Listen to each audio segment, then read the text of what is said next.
कहानी की शुरुआत होती है तीरू से, जिसके साथ कुछ भी अच्छा नहीं हो रहा था उसके लाइफ में। भले ही वो बहुत बड़े खानदान की बड़ी बेटी थी, पर फिर भी उसकी खुद की जुड़वा बहन उसे बिल्कुल भी पसंद नहीं करती थी और अपने बॉयफ्रेंड के साथ मिलकर हमेशा उसके लिए बुरा से बुरा प्लान बनाती थी, ताकि वो अपने लाइफ में हार जाए, थक जाए और उसके लाइफ से और उसके फादर के लाइफ से हमेशा हमेशा के लिए दूर चली जाए। और यहाँ तक उससे ये तक नहीं हुआ कि उसने तीरू का चैन भी छीन लिया था। जो उसका फियांसे था वो भी मिलकर उसे धोखा ही दे रहा था, और तीरू धोखेबाज को अपने लाइफ में तो बिल्कुल भी नहीं रखना चाहती थी। इसी वजह से वो उसके भाई जिन का साथ लेती है, और जिन भी तीरू से बहुत प्यार करते थे। और ये चीज़ शायद तीरू को पता थी, पर आज तक दोनों ने अपने प्यार का इजहार एक दूसरे के सामने किया ही नहीं था। वो तो अभी एक दोस्त की तरह दोनों एक दूसरे की हेल्प कर रहे थे, और चैन और यूरा को दोनों को धमकी देते हैं कि अगर तुम्हारा यही सब तमाशा चलता रहा तो मैं फादर को खुद ही तुम दोनों के अफेयर के बारे में बता दूंगा, और फिर उसके बाद तुम जानो और तुम्हारी ये गर्लफ्रेंड यूरा जाने, आखिर तुम्हारा क्या होगा। ये सब जानकर चैन को जिन पर बहुत गुस्सा आ रहा था, पर यहाँ पर वो कुछ भी कर नहीं सकते थे। इसी वजह से अभी कुछ देर के लिए तो वो शांत हो जाते हैं। और वहीं तीरू जिन के साथ ही रहा करती थी उसके घर में, क्योंकि यूरा ने उसे धक्के मारकर निकाल दिया था, और वहाँ पर उसके डैड तो थे नहीं जो अपनी बेटी का साथ दे सके। वो अभी पैरालाइज थे और अभी हॉस्पिटल के बेड पर थे। इसी वजह से यूरा इसका फ़ायदा उठाकर तीरू को उस घर से निकाल देती है। पर यहाँ पर तीरू अपना हक इस बार तो लेकर रहेगी, क्योंकि ये उसका दूसरा जन्म था, और ये जन्म में उन लोगों से वो सबसे बदला लेकर रहेगी जिसने उसके साथ इतना सब कुछ किया, और उसके फादर के साथ भी। और यहीं हम कुछ दिन के बाद देखते हैं जहाँ पर तीरू और यूरा दोनों का बर्थडे था, और यहाँ पर जिन को ही से पता था, और वो इसीलिए उन्होंने उसे बहुत अच्छे से रेडी करवाया था और एक खूबसूरत सा ड्रेस भी दिया था उसे पहनने को, जिसमें वो बहुत ज़्यादा ही प्यारी लग रही होती हैं। वहीं हम पार्टी में देखते हैं जहाँ पर सभी लोग यूरा को कांग्रेट्स करने के लिए आते हैं, उसे बर्थडे विश कर रहे होते हैं। ऐसा लग रहा था कि सिर्फ उसी का बर्थडे हो, पर यहाँ पर जब तीरू आती है तब सभी का मूड ख़राब हो जाता है, और कोई भी वहाँ पर तीरू को बर्थडे विश भी नहीं करने आता है। जिन तो अपने किसी दोस्त से मिलने के लिए चले जाते हैं, और तीरू अकेले रह जाती है। पर यूरा यही मौका देखकर उसके पास आती है अपने दोस्तों के साथ, और उसका बहुत मजाक बना रही होती है कि आखिर तुम्हें यहाँ आने की ज़रूरत ही क्या थी, और ये क्या नकली ड्रेस पहन कर आई हो, क्योंकि तुम इतने महंगे ड्रेस तो अफोर्ड कर ही नहीं सकती थी। क्योंकि तीरू ने जो ड्रेस पहना हुआ होता है वो पूरे 30 बिलियन का था। यहाँ पर सबसे पहले तो तीरू उन लोगों पर ज़रा से भी ध्यान नहीं दे रही थी, पर जैसे ही वो लोग अपना हद पार कर रहे थे तब सबसे पहले उन लोगों की लीडर को सबक सिखाती है, यानी अपनी बहन यूरा को, और इसके बाद उन लोग कुछ भी नहीं कह पाती है। और ये सब कुछ जिन भी देख लेते हैं तीरू का, और वो इसके लिए बहुत ज़्यादा उस पर प्राउड फील कर रहे होते हैं। और वहीं अब पार्टी थोड़ा आगे कंटिन्यू होता है, और यहाँ पर यूरा को लग रहा था कि 3 सबसे ज़्यादा महंगे गिफ्ट उसके लिए आए हुए थे, जो एक बहुत ही खूबसूरत ज्वेलरी था, और दूसरा एक एटीएम कार्ड था जो बहुत ही ज़्यादा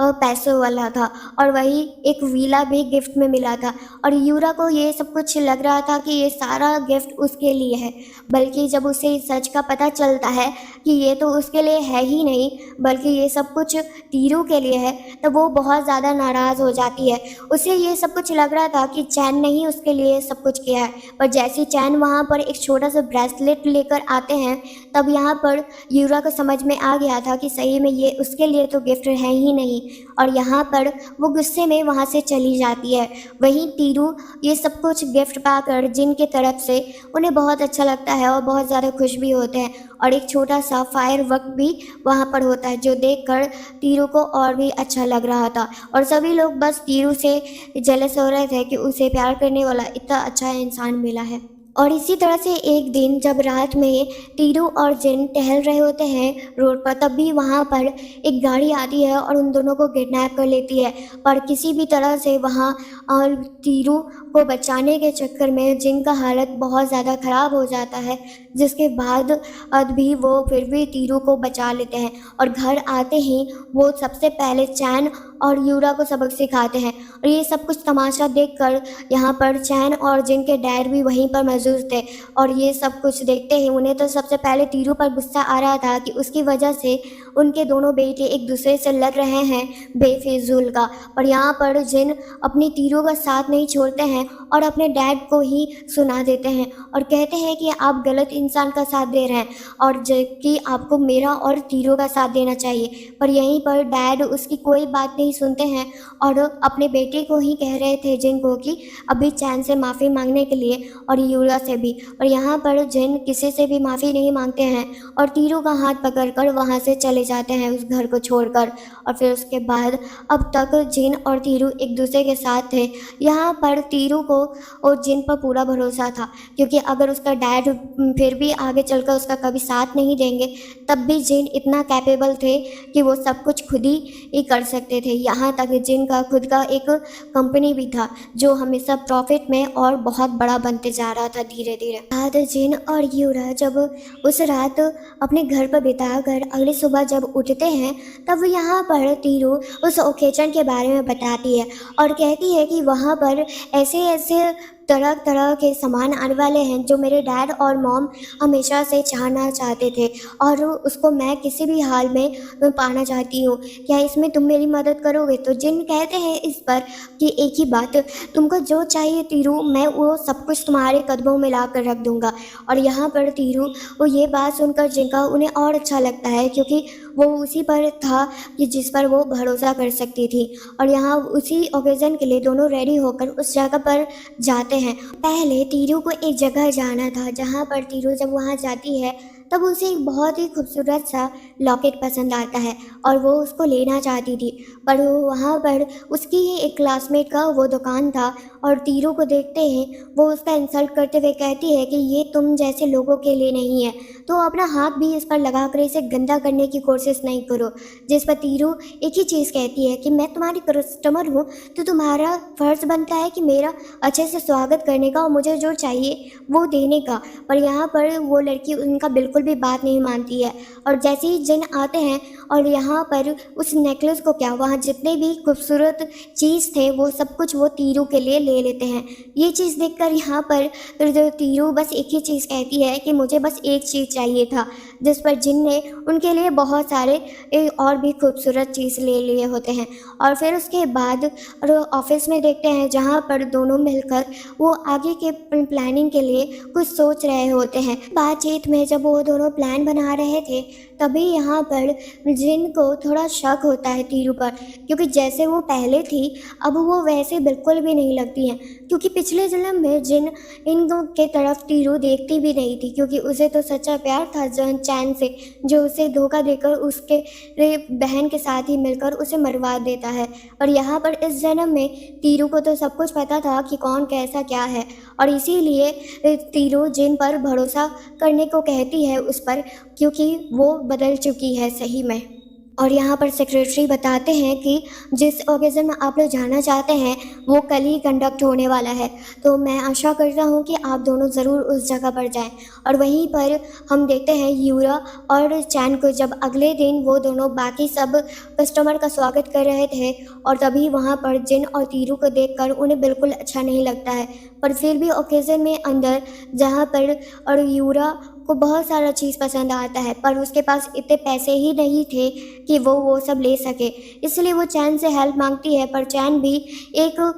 दाम के बाद वो आगे नहीं बढ़ पाते हैं जब तीरू और ज़्यादा दाम बढ़ा देती है और चैन उसे रोकते तक नहीं है क्योंकि वो उसके लिए वो भी ले सकते थे। और यहाँ पर जो भी कुछ ओकेज़न में लगा हुआ था वो कोई और चीज़ नहीं था बल्कि तीरू के ही मॉम एंड डैड का ही कीमती सामान था जो यहाँ पर यूरा बेचना चाहती थी। और यहाँ पर ये देखकर यूरा का बिल्कुल अच्छा नहीं लग रहा था कि वो ये सब कुछ उससे छीन लेगी, भले ही वो किसी और इंसान के पास चला जाए तो वो उसे मंज़ूर था। पर वहीं पर वो उसकी खुद की बहन के पास वो खरीद ले और उसके पास चला जाए, वो उसे ये चीज़ मंज़ूर ही नहीं था। यहाँ पर वो सारा सामान लेकर वो अपने डैड के पास जाती है, तीरू, जो उनके डैड के लिए बहुत ज़्यादा कीमती थे और यूरा उसे बेचना चाहती थी।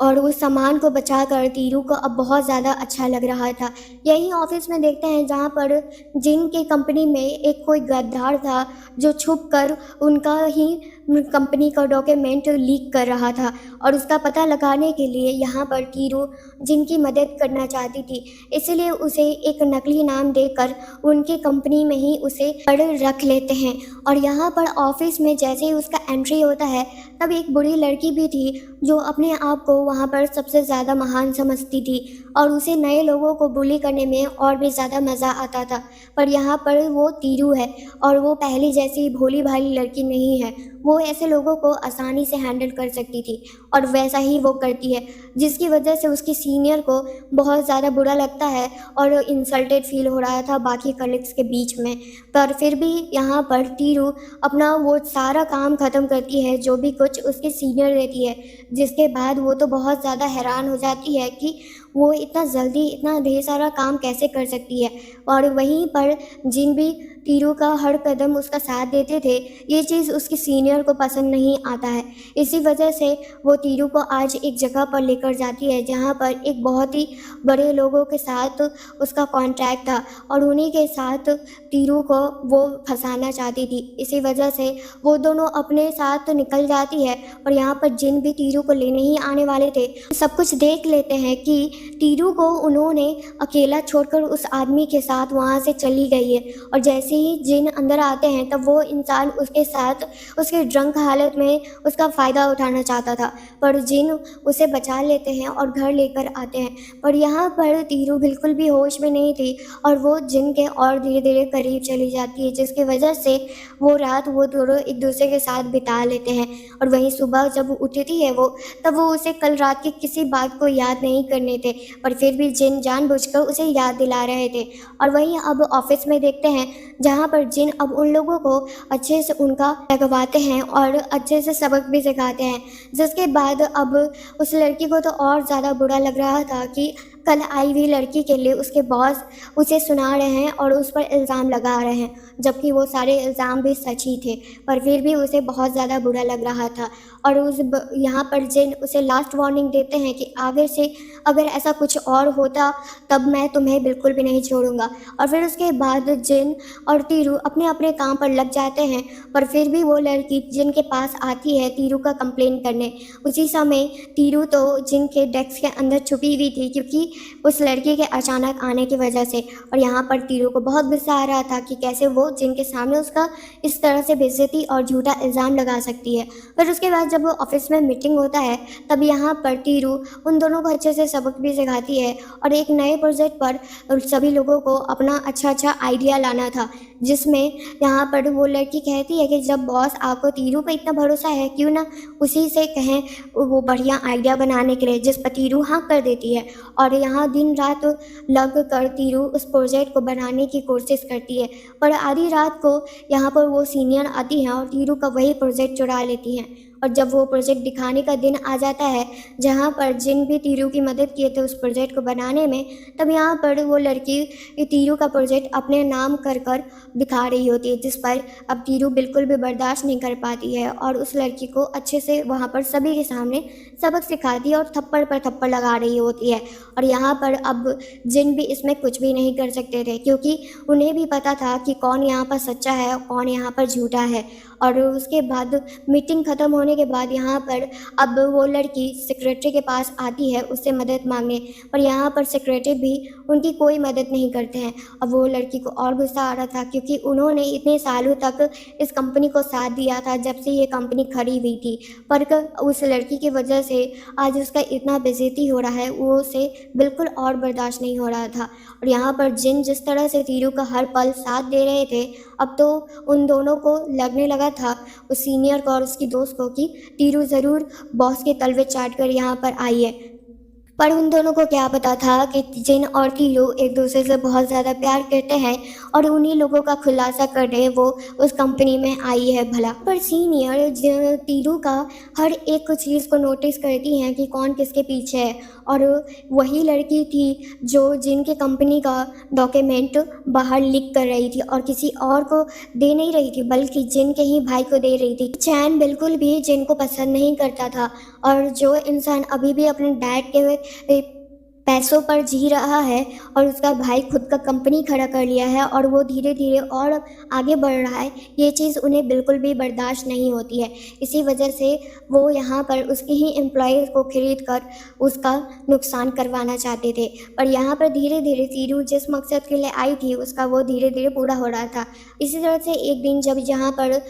यूरा और चैन एक पूल पार्टी में थे जहाँ पर बहुत बड़े बड़े लोग आए हुए थे, उसी पार्टी में तीरू का जान गया था जब यूरा ने उसे स्विमिंग पूल में धक्का दे दिया था। और ये सब कुछ अब तीरू को अच्छे से याद था, और इस बार बिल्कुल उल्टा होता है क्योंकि इस बार यूरा गिर जाती है और उसे बचाने चैन यहाँ पर आते हैं। और ये चीज़ सब कुछ वहाँ पर पता था कि यूरा खुद ही गिरी है, यहाँ तक तीरू को वो गिराने की कोशिश कर रही थी जिसकी वजह से उसका ही पैर फिसल गया था। और वहाँ पर यूरा को कोई भी साथ नहीं देता है सिवाय चैन के। बाद यूरा को लगता है कि अब उसका कुछ भी नहीं हो सकता है, वहाँ पर कोई प्लान नहीं चलेगा, तो वो वहाँ पर बेहोश होने का एक्टिंग करती है। और जब उसे हॉस्पिटल ले आया जाता है तब वहाँ पर वो बेहोश थी और डैड यहाँ तीरू को सुना रहे होते हैं कि कैसे वो अपनी बहन के साथ ऐसा कर सकते थे। उन्हें अपनी खोने वाली बहू यूरा और चैन पर बिल्कुल गुस्सा नहीं आता था, जबकि चैन तीरू का ही फियांसे था और वो उसे धोखा दे रहा था उसकी ही बहन के साथ मिलकर।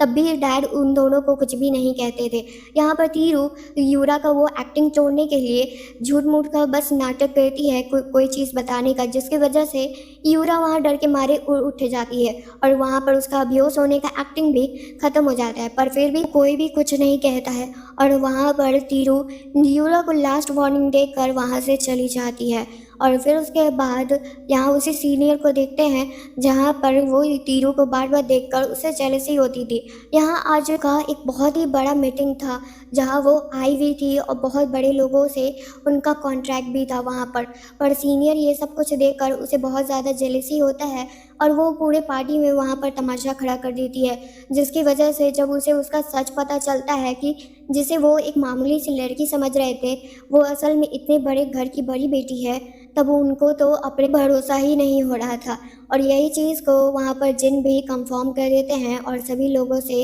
आज अपनी वाइफ का इंट्रोडक्शन करते हैं, जो असल में उनकी अभी वाइफ तो नहीं है पर जल्दी ही हो जाएगी। और यही सब कुछ यहाँ पर जैन को भी पता चल जाता है कि आखिर जिन के ऑफिस में क्या चल रहा है और उनकी खबरी उनके पास क्या लेकर आई है नया खबर। और अगले दिन जब पार्टी में यहाँ पर यूरा और चैन एक बहुत बड़ा पार्टी रखते हैं, उसी पार्टी में जिन और तीरू को भी बुलाया जाता है जानबूझकर, ताकि वो तीरू का सभी के सामने इंसल्ट कर सके। उसका बिल्कुल उल्टा होता है क्योंकि वहाँ पर जो सबूत वो लोग दिखा रहे होते हैं वो तो असल में उस फोटो में जिन और तीरू ही थे, जिसकी वजह से वहाँ बड़े लोग आए हुए थे जो भी कोई वो समझ रहे थे कि ये दोनों कितने बड़े बेवकूफ़ हैं, इतने बड़े बड़े लोगों पर इस तरह से कैसे इल्ज़ाम लगा सकते हैं। वहीं दूसरी साइड अब और यूरा दोनों बहुत ज़्यादा गुस्से में थे और अब किसी भी हाल में चैन तीरू को अच्छे से सबक सिखाना चाहते थे। इसी वजह से वो उसके डैड का फ़ायदा उठाकर यहाँ पर तीरू से शादी करने का बात कहते हैं, जो चीज़ यूरा को बिल्कुल पसंद नहीं आती है। पर वो फिर भी यूरा का साथ देने के अलावा उनका ही धोखा दे रहे होते हैं उनको, जैसे उन्होंने तीरू को दिया होता है। और यहाँ पर और जब तीरू और जिन को पता चलता है कि उसके डैड को हॉस्पिटल से कहीं और शिफ्ट कर दिया गया है और वो चीज़ यहाँ पर तीरू को अच्छे से नहीं पता है, ना ही जिन को, ना ही उनके आदमियों को, तब यहाँ पर वो चैन के पास आते हैं और बताने के लिए कहते हैं। पर चैन यहाँ पर एक ही शर्त रखते हैं कि वो ये सब कुछ बताएंगे जब चैन से तीरू का शादी हो जाएगा। और ये सुनकर यहाँ पर जिनको और गुस्सा आ रहा था और वो कुछ भी नहीं कर सकते थे क्योंकि अभी उनके पास डैड का एड्रेस नहीं था कि आखिर वो हैं कहाँ पर। और तीरू बहुत ज़्यादा आज उदास थी, इसी वजह से जिन उन्हें एक जगह पर लेकर आते हैं और वहाँ पर वो अपने प्यार का इजहार कर देते हैं और कहते हैं कि मैं तुमसे बहुत प्यार करता हूँ और तुम्हारा जो भी फैसला होगा उसमें मैं तुम्हारा पूरा साथ दूंगा। और ये चीज़ सुनकर यहाँ पर तीरू भी कहती है कि मैं भी तुमसे बहुत प्यार करती हूँ और मुझे उस इंसान से शादी बिल्कुल नहीं करनी है। यहाँ जिन प्रॉमिस करते हैं कि तीरू, मैं तुम्हारे डैड को ढूंढ के रहूँगा और ये मेरा वादा है। और ये चीज़ सुनकर यहाँ पर अब तीरू को थोड़ा रिलैक्स फील होता है। वहीं अगले दिन यहाँ तीरू और जिन जब सुबह उठते हैं, वो रात एक्सपेंड कर कर एक दूसरे के साथ, तब तीरू और जिन बहुत ज़्यादा खुश थे। फिर उसके बाद चैन के पास तीरू जाती है और उसे प्रॉमिस करती है कि जैसा वो चाहता है वैसा ही होगा और यहाँ पर वो उसके डैड को बस इसके बदले सुरक्षित रखे और चैन भी इसके लिए हाँ कर देते हैं। पर वहाँ पर अब वही दिन आ गया था जहाँ तीरू और चैन का शादी होने वाला था। शादी तो पूरा हो ही जाता है पर तीरू और खुश नहीं थी। यहाँ पर चैन को जब वो पेंडेंट चाहिए होता है, उसी पेंडेंट के लिए उन्होंने तीरू से शादी की हुई होती है, पर असल में वो पेंडेंट तो नकली था। और ये चीज़ देखकर यहाँ पर अब उसको बहुत ज़्यादा गुस्सा आ जाता है और हाल ही में अब उनका एक और भांडा फूट जाता है जब जिन को पता चल जाता है कि डैड कहाँ पर है असल में। अब इसके बाद जब उन्हें पता चल गया था, तब तीरू तो उनके पास बिल्कुल भी रुकने वाली नहीं थी और वो वहाँ से चली जाती है। पर अब चैन को बहुत गुस्सा आ गया था और वो तीरू और चैन को अच्छे से सबक सिखाना चाहते थे और तीरू को जान से भी मारना चाहते थे। पर जो यहाँ पर जिन बीच में आते हैं, तीरू को बचा लेते हैं और उसके बाद हॉस्पिटल में देखते हैं जहाँ पर जिन अपने जान को बचाने के लिए लड़ रहे होते हैं, पर वहीं पर डॉक्टर कह देते हैं कि हम कुछ भी नहीं कर सकते हैं। तब यहाँ पर तीरू वही अपना जादुई पेंडेंट लेकर आती है जिसकी वजह से उन्हें दूसरा जन्म मिला था और उसी पेंडेंट की वजह से जिन भी अपने लाइफ में वापस आ जाते हैं और वो जिंदा थे और उसके बाद तीरू उनका बहुत अच्छे से ख्याल रख रही थी। यहाँ पर चैन तो जेल हो गया था उनको, क्योंकि उन्होंने जान से किसी को मारने की कोशिश की हुई होती है। और इसके बाद अब यहाँ दूसरी साइड देखते हैं जहाँ पर जिन तीरू को शादी के लिए प्रपोज कर देते हैं जब वो पूरी तरह से ठीक हो जाते हैं। इसके बाद तीरू और जिन का शादी होने वाला था। यहाँ पर वो आज बहुत ज़्यादा खुश थी क्योंकि अब इसके बाद उसके डैड को भी होश आ गया था और वो भी अब अपनी बेटी का शादी अटेंड करते हैं। उसी शादी में यूरा भी आती है जिसे उसके ही ख़ानदान से उसे धक्के मारकर निकाल दिया गया था और जो भी प्रॉपर्टी था जो उसके नाम हो गया था वो पूरी तरह से बदल जाता है क्योंकि डैड अब उठ चुके थे और उन्हें पता था कि कौन यहाँ पर सही है और कौन गलत, और वो अपनी बेटी का ही साथ देते हैं और यूरा कुछ भी नहीं कर पाती है। और जिन और तीरू अब हस्बैंड वाइफ थे और वो एक दूसरे के साथ बहुत ज़्यादा खुश थे और ये कहानी यहीं पर एंड हो जाती है।